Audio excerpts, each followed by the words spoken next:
Ramai sebenarnya tak sedar, iPhone ni bukan setakat tekan dan snap je.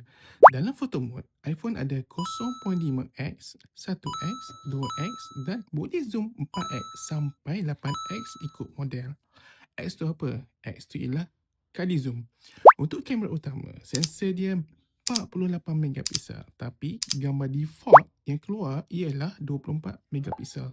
Kenapa? Sebab Apple optimize quality, detail dan size file.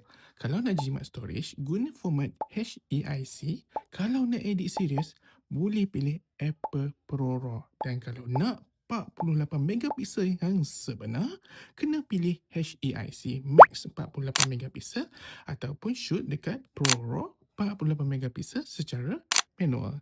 So, ringkasannya, sensor 48 megapiksel ni dia akan keluarkan default 24 megapiksel. Dan kalau tahu guna setting betul, kamera iPhone ni memang power. Kalau nak saya share setting terbaik untuk travel atau content, drop komen kat bawah.